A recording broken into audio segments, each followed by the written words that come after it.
Hola, hola, bienvenidos a otro episodio de En Clase con el Profe Ronald. Soy Ronald Sanabria y como siempre es un placer compartir con ustedes este espacio para aprender juntos sobre derecho probatorio. Hoy tenemos un tema muy interesante. Pónganse cómodos y comencemos la clase.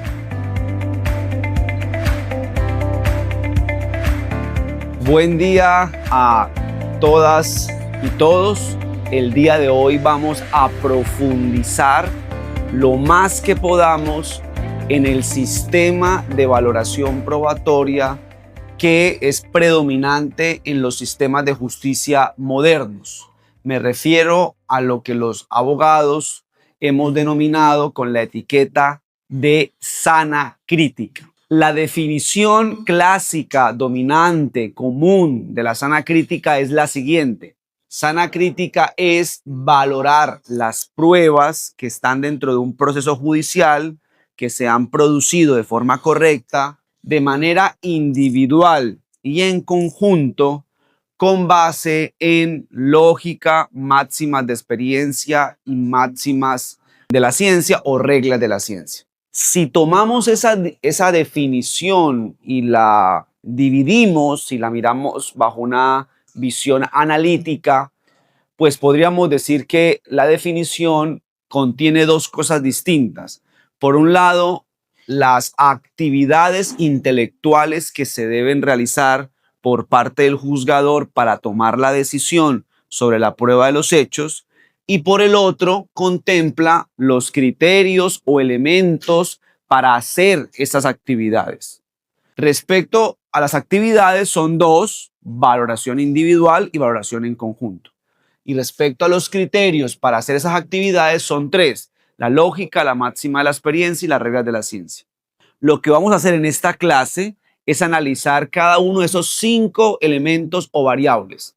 Vamos a empezar por los criterios y luego vamos a pasarnos a las actividades. Vamos a empezar en orden, vamos a mirar primero la lógica, luego máximas de experiencia y luego reglas de la ciencia. Sobre la lógica, pues es una disciplina enorme, compleja, que incluso en las facultades de Derecho, debido a su importancia, usualmente se le da una materia independiente.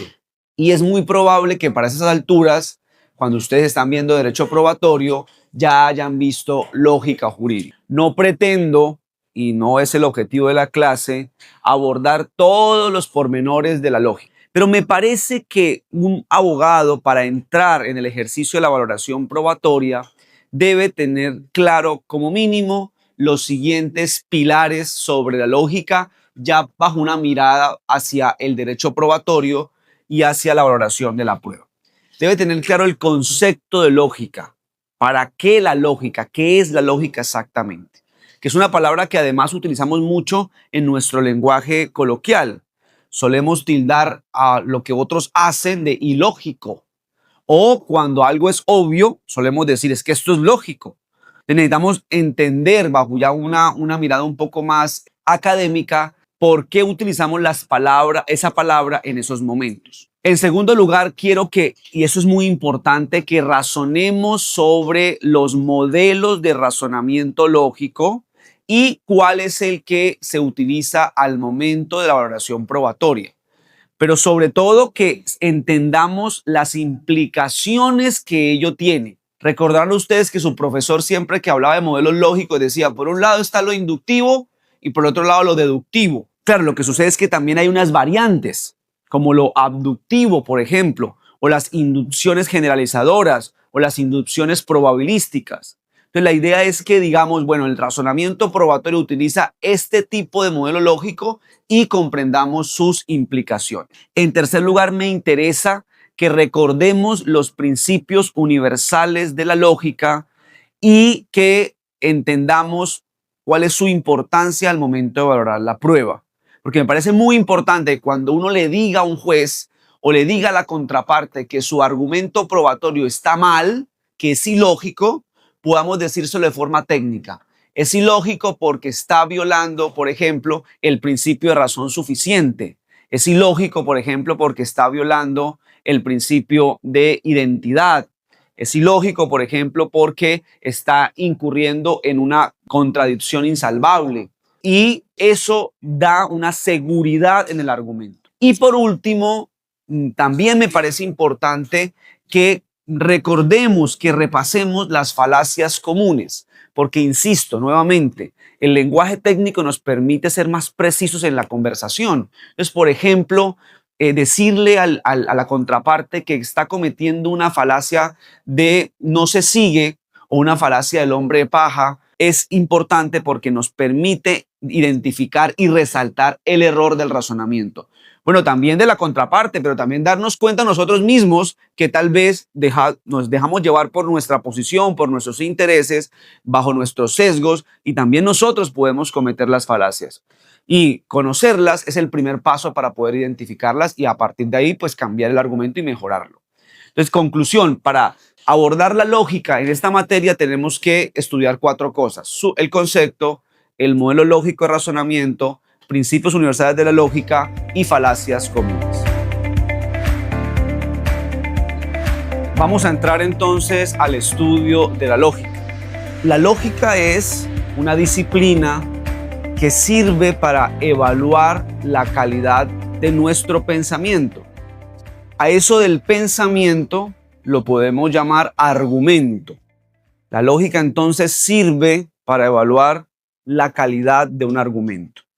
En términos simples, si el argumento es bueno o es malo, si el argumento es aceptable o no es aceptable.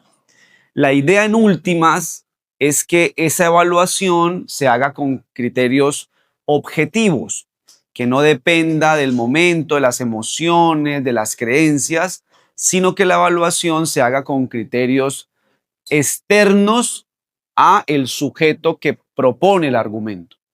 Recordemos algo básico pero importante. Un argumento no es más, o un argumento está compuesto por un conjunto de premisas que fundamentan o soportan una conclusión o una tesis. Al argumento en materia de valoración de la prueba se le puede llamar argumento probatorio, pero como pueden haber argumentos de prueba sobre la producción de la prueba, sobre la legalidad, bueno, sobre otros temas, al argumento relacionado con la valoración de la prueba vamos a llamarlo a partir de ahora inferencia probatoria. De la inferencia probatoria es cuando el juez o las partes, cuando hacen sus alegatos, plantean un conjunto de premisas y dicen que de esas premisas se deriva una conclusión o una tesis. Como por ejemplo que un hecho está probado, como por ejemplo que se le debe creer a una persona o se le debe darle fiabilidad a una prueba pericial, etc. Siempre hablamos mediante inferencias probatorias. Puede pasar, y escúchenme bien, que los abogados explicitemos todas las premisas de la inferencia probatoria, que es lo correcto, es decir, que planteemos premisa 1, premisa 2, premisa 3 explícitamente, o que no lo hagamos de manera explícita, sino de manera implícita. Cuando hacemos eso, hay una expresión en lógica que se llama entimemas o argumentos entimemáticos. Es cuando la persona que está planteando el argumento omite decir expresamente una de las premisas. Esto en materia probatoria pasa con mucha frecuencia. Por eso la invitación es a darnos cuenta cuando la contraparte o el juez utiliza entimemas y nosotros tratar de evitarlo. Bien, entonces, para concluir este punto, la lógica nos permite hacer una evaluación de la calidad de un argumento o de una inferencia probatoria. Y puntualmente lo que hace la lógica es evaluar la conexión entre las premisas y si la conclusión se deriva de las premisas. Es como su labor principal.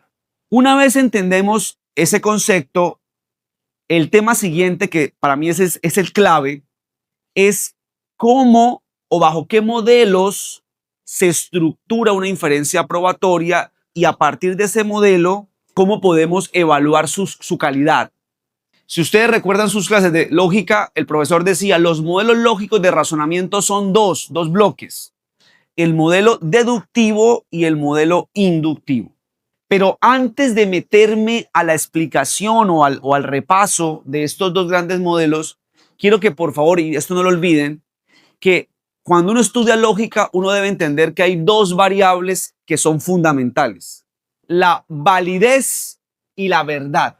Son cosas que, aunque se interrelacionan, son distintas. La validez se preocupa exclusivamente por si la conclusión se deriva de las premisas del argumento. Una conclusión es válida si lógicamente es derivada de las premisas del argumento. Eso es la validez. Sin embargo, la validez no me asegura la verdad de la conclusión. La verdad entendida simplemente como que la conclusión corresponda con la realidad. En otras palabras, aunque un argumento sea válido, puede ser que no sea verdadero. Entonces, la idea de separar lo deductivo de lo inductivo, en realidad lo que hay detrás es que se dieron cuenta que la validez y la verdad se presentan de manera distinta si estoy haciendo una deducción o si estoy haciendo una inducción. Un comentario de tipo lingüístico. En la práctica profesional es usual que se utilice de manera indistinta deducción con inducción. Los abogados, por ejemplo, dicen se deduce de la prueba. Pocos dicen se induce. Es más la palabra deducción. Yo les recomiendo desde ya tratar de ser técnicos. Dependiendo de dónde estemos, hacer uso de la palabra apropiada. Sin embargo, si no se quieren enredar con eso, hay una expresión abstracta, o mejor, que abarca las dos, que hoy en día se utiliza mucho desde el punto de vista académico, que es la inferencia o el razonamiento, pero la palabra más apropiada es inferencia. Señor juez, se infiere de este conjunto de pruebas tal cosa, porque la inferencia sí es una labor propia de la lógica, de un conjunto de premisas, infiere una conclusión. Y esto se hace tanto en lo inductivo como en lo deductivo. La deducción, recordemos, va de lo general a lo particular. En la deducción es posible evaluar si la conclusión se deriva de manera necesaria de las premisas del argumento. Si no se deriva de manera necesaria, entonces el argumento es siempre inválido. Los expertos en deducción han dicho, si bien la validez no me asegura la verdad, si ustedes me aseguran la verdad y la falsedad de las premisas del argumento, yo sí les puedo asegurar la verdad de la conclusión. Lo digo con otras palabras. Si bien la deducción se preocupa inicialmente por la validez, ¿cierto? Ellos dicen, si ustedes estamos seguros de la verdad, falsedad de las premisas del argumento, yo les puedo también asegurar la verdad de la conclusión. Ustedes recordarán las tablas de la verdad, el tema de que verdad, verdad es verdad, verdad, falsedad, falsedad, falsedad, falsedad, ese tipo de cosas. Bueno, cuando se hacía eso, cuando decían verdad, verdad, se refería a la verdad, verdad de las premisas. Entonces, si estamos seguros de esto, la conclusión sí puede asegurar la verdad. En cambio, si las premisas son falsas, el argumento puede ser válido, se estructuró lógicamente bien, pero la conclusión sigue la suerte de las premisas y será falsa también. O no podremos decir si es falsa o verdadera. Es decir, la lógica no nos asegura la verdad de la conclusión. Pasémonos rápidamente a la inducción. La inducción va de lo particular a lo general. Pero la clave de la inducción, si la hacemos en contraste a la deducción, es que primero la conclusión nunca se deriva necesariamente e inequívocamente de las premisas. O sea, en términos de validez, la conclusión no es válida, porque, insisto, no se deriva necesariamente de las premisas. Sin embargo, eso no lo hace un mal razonamiento o un mal argumento. Lo que se ha dicho es que sí hay un tipo de validez material, no es formal, pero es materialmente válido. ¿Por qué? Y aquí viene, entonces se conecta con el tema de verdad, porque aunque no nos asegura que la conclusión sea verdadera, no es seguro, sí es razonable, sí es probable pensar que en la mayoría de las veces esto ocurre. Esta es la forma como razona la ciencia, el método científico. Hacen experimentación, es decir, premisas particulares concretas, y a partir del análisis sistemático, metódico de la experimentación, se infiere que la mayoría de las veces que algo ocurre, va a ocurrir otra cosa. Pues esa inferencia es razonable, es altamente probable, es plausible. Fíjense que son palabras ya no de forma absoluta, sino de graduales, pero que nos lleva a buenas razones como para tener por cierto esa conclusión y continuar con otra investigación. Entonces, para concluir, si bien la inducción no me asegura una validez absoluta y tampoco una verdad absoluta, sí me permite adquirir nuevo conocimiento sobre la realidad. Y ese nuevo conocimiento es plausible, es aceptable, es razonable. Y por eso utilizamos inducciones para comprender la realidad. Ahora, visto estos dos extremos, la pregunta es, ¿qué tipo de razonamiento utiliza un juez o una jueza cuando valora la prueba? ¿Deduce o induce? Pero en últimas, también en las deducciones se basa en premisas. Ahora, ¿quién les dé la premisa? Bueno, ahí puede hacer algo interesante. Si es una deducción, es necesario que haya una premisa general. Y la premisa general usualmente viene por una variable general como la ley. Por ahí podría ser. Pero en últimas, insisto, siempre el argumento va a estar compuesto de premisas y de una conclusión. Esa no es la clave para hacer una distinción.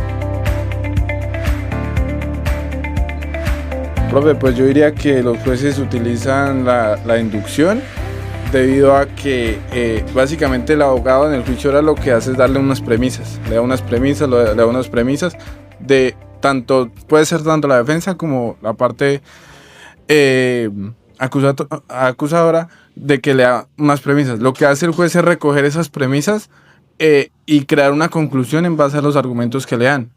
Entonces por eso diría yo que es el método inductivo. Yo pienso y creo que es la deducción. ¿Por qué? Porque de las premisas es que se saca la conclusión. Un juez no puede estar agregando por sí mismo premisas o conclusiones que no se han aportado, porque se supone que uno decide en base a lo que lo que las partes le dicen y lo que las partes aportan. Yo como juez no puedo estar metiendo mano allá. Bueno, interesante. Yo quiero de entrada decir que no es la clave para distinguir una cosa de la otra, no es tanto la forma como se presente el argumento. Más bien, la pregunta es, cuando el juez razona, lo hace en términos de validez absoluta y la conclusión del juez nos puede asegurar que esa conclusión es verdadera o es falsa, o por el contrario, y estaríamos en lo inductivo, nos pasaremos a lo inductivo, la conclusión lo que tiene es una validez material y una probabilidad de que lo que el juez está concluyendo haya ocurrido o no en la realidad. Es decir, se trata de una probabilidad o se trata de algo así como una verdad, una validez absoluta. Esa es la clave para reflexionar. Pues, profe, yo quiero mencionar que para mí, yo digo que aplican ambas, según el caso. Porque por lo menos yo lo veo en un ejemplo. Yo digo que se aplica el método inductivo al momento de determinar que si un hombre ha sido consistente en violencia intrafamiliar, puede llegar a cometer un feminicidio, ¿sí? O sea, se va de algo particular a lo general, que es algo que por lo menos de situaciones continuas de violencia, se puede llegar a configurar ese tipo de delito. Y por lo menos en deductivo, de que toda relación, así sea consentida con menor de 14 años, pues se toma pues como si fuera violación, ¿sí? Entonces, por eso considero yo que aplican los dos métodos. Bien, pero revisemos que en los dos casos la generalización que se está utilizando proviene de un lugar distinto. Cuando decimos que el menor de 14 años no consiente, no es capaz de consentir, que su consentimiento es inválido, esa generalización no viene, o al menos no de forma inmediata, de la experiencia, del sentido común. Viene de la norma jurídica. La norma me impone establecer esa generalización. Y como viene de la norma, estoy de acuerdo que ahí hay una deducción. La norma dice que los menores de 14 no consienten. El niño o la niña cuando hizo el acto sexual tenía 13 años. En conclusión, no consintió. Es un argumento deductivo y podríamos aplicarle validez absoluta y podríamos aplicarle a partir de la verdad o falsedad de las premisas si la conclusión es verdadera o falsa de manera absoluta. Bien, de acuerdo. Sin embargo, insisto, el origen es normativo. Ahí entonces parece que estamos más ante una inferencia normativa.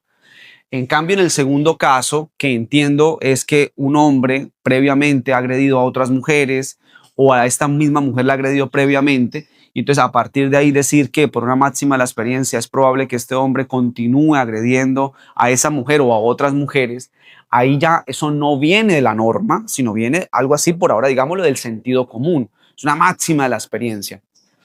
Y entonces concluimos que este hombre hizo tal cosa, ¿no? Claro, es interesante porque no cabe, en realidad ni siquiera ahí cabe en la inducción, porque no son puras premisas menores, sino eso es una generalización. Partiendo del segundo ejemplo, que es el que me interesa, en realidad parece que ninguno de los dos modelos encajan bien. ¿Por qué? Porque no es técnicamente inductivo, porque el juez no hace experimentación. O sea, no hay la suma de muchos casos particulares y a partir de ahí llega a una conclusión general y esa conclusión general se utiliza para dar por probado los hechos. No. Pero tampoco es deducción, técnicamente hablando, porque no tenemos una premisa mayor absoluta. Incluso las generalizaciones que utilizamos son probables. Entonces pareciera que ninguna de las dos encaja. Sin embargo, teniendo en cuenta que la conclusión de un juez sobre la prueba de los hechos, no la normativa, sobre la prueba de los hechos, no se derivan necesariamente las premisas y nunca nos va a permitir decir que esa conclusión es verdadera en términos absolutos, hace parte de una tipología de inducción. Pero entonces aquí viene el tema. Cuando hablamos de razonamiento inductivo hay diferentes inducciones. La inducción que hemos hablado hasta ahora, por favor présteme atención, que es la que utiliza la ciencia, se le denomina inducción generalizadora, que es la suma de particularidades nos lleva a plantear una generalización. Pero no es la única forma de inducir algo. Hay varias más, pero hay dos que entran en competición, que es la abducción, que a mi modo de ver es un tipo de inducción con particularidades, pero es un tipo de inducción, y la otra que es la inducción probabilística. Son muy parecidas. Pero lo importante para este episodio, para esta clase, es que en ambas, en las inducciones inducciones probabilísticas o en la abducción, yo en el argumento utilizo una generalidad en el argumento para poder llegar a la conclusión. Dos ejemplos para que me entiendan. Este ya lo habíamos trabajado antes. Premisa inicial o menor. Dos personas entran a un motel y tardan 2 horas 22 minutos en el motel. Sexo masculino, sexo femenino. Es lo único que está probado. Eso está probado, no me importa. Piensen que con testigos, con fotografías, hay prueba de eso. ¿Qué concluimos de ahí? La mente rápidamente nos propone, hubo relaciones sexuales adentro. Si yo lo digo así rápido, sería un entimema. Porque fíjese que no estoy explicitando me hace falta una premisa para poder llegar a esa conclusión. Si entonces yo le digo, deje de ser entimemático, le digo al fiscal o al demandante y explicite los argumentos, él me tiene que explicitar una generalización. ¿Cuál es? Que siempre o casi siempre que dos personas entran a un motel es porque van a sostener relaciones sexuales. En conclusión, aplicando esa generalización, concluyo que esas personas sostuvieron relaciones sexuales. Les pregunto, ¿la conclusión se deriva necesariamente de las premisas? Hay una razón para decir no. No, porque en la generalización yo estoy diciendo siempre o casi siempre. O sea que no es válido en términos absolutos. Pero ahora le cambio, ya no es validez, sino es verdad. ¿Será que la conclusión es verdadera en términos absolutos? Pues no, tampoco. Pero le cambio, ya no es verdad, sino digo, ¿es probable que eso haya ocurrido? Ah, sí, es muy probable. El argumento es muy buen argumento, es excelente argumento.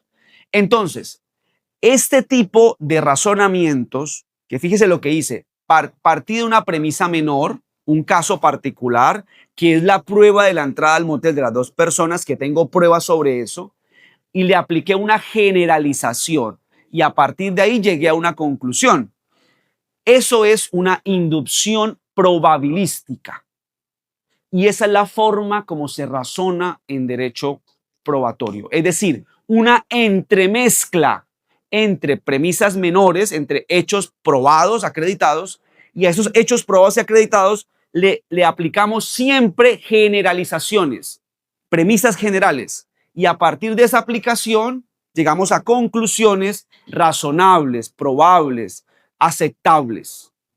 Profesor, el ejemplo que usted nos planteaba de las personas de sexo masculino y femenino que entran a un motel y demoran 2 horas, en este ejemplo se está aplicando la máxima de la experiencia en este proceso lógico. Profe, ese ejemplo entraría entonces como, o sea, que el juez entró a determinar esa conclusión como una máxima de la experiencia, por decirlo así.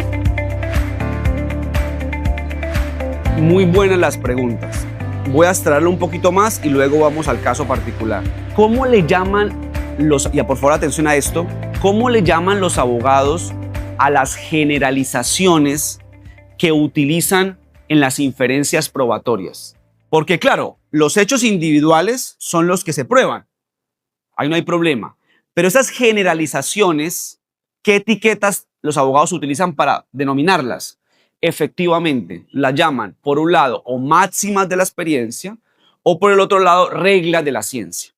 En otras palabras, las generalizaciones que utilizamos los juristas para hacer razonamiento probatorio, para hacer inferencias probatorias, son o máximas de la experiencia por un lado o reglas de la ciencia por el otro. Luego veremos las distinciones entre una y otra figura que se ha propuesto desde el punto de vista normativo. Pero desde el punto de vista lógico, son lo mismo y hacen lo mismo. Generalizaciones que se le aplican a algo particular para poder adquirir nuevo conocimiento sobre esa particularidad. Profe, una pregunta, ¿por qué no sería un razonamiento de abducción? Ya que a mi parecer, pues este es bastante completo y además de partir de la observación, busca la mejor explicación plausible sin llegar a conclusiones necesarias o generalizaciones, como ya lo acabamos de mencionar. Bueno, en realidad se parecen mucho. Abducción e inducción probabilística básicamente funcionan de la misma manera. La abducción, un caso particular. Entonces, por ejemplo, nos vamos de vacaciones y cuando volvemos de vacaciones vemos a un compañero de trabajo de clase que llegó claramente bronceado. Si es eventualmente pues un hombre, se observa el bronceado en su reloj, por ejemplo, o la manga, la distinción de color visualmente. Si es una mujer, de pronto las tiras del traje de baño se observa su bronceado. Y entonces, sin preguntarle nada a esa persona, hacemos una inferencia y nos preguntamos cuál es la mejor explicación posible de esa situación que estamos viendo, que sería el caso particular. Entonces, inferimos, insisto, sin preguntarle nada, decimos, estuve de vacaciones en la playa. Les pregunto, ¿esa conclusión es necesariamente verdadera? Pues no.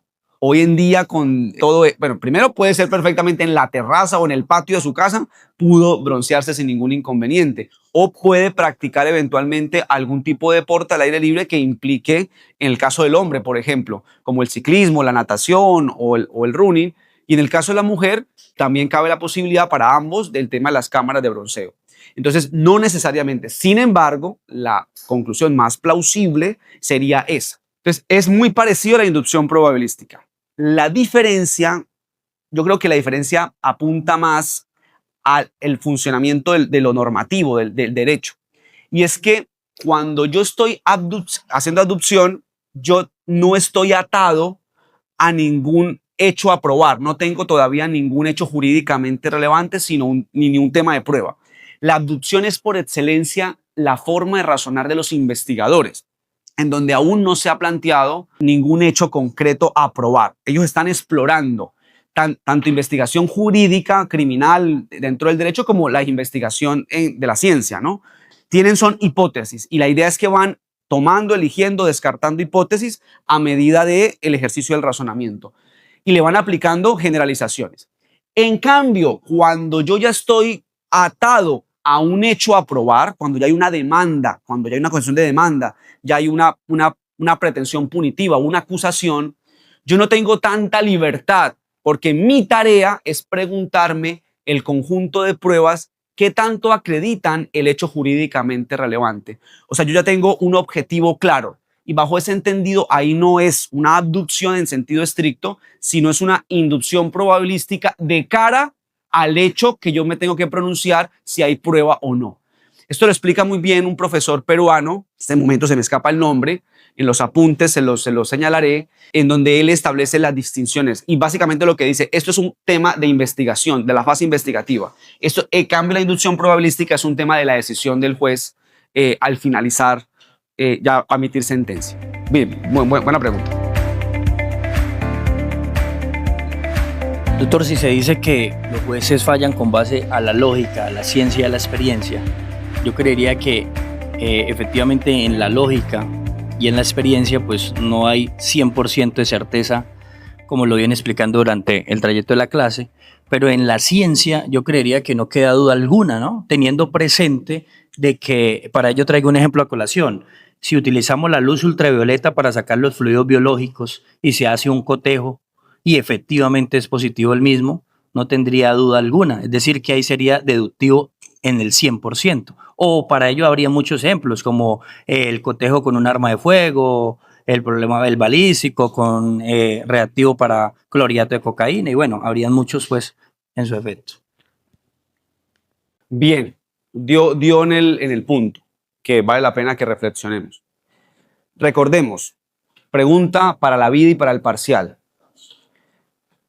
Las generalizaciones que se utilizan en las inferencias probatorias, ¿de dónde proviene o cómo la llamamos los abogados? Respuesta: máximas de la experiencia y reglas de la ciencia.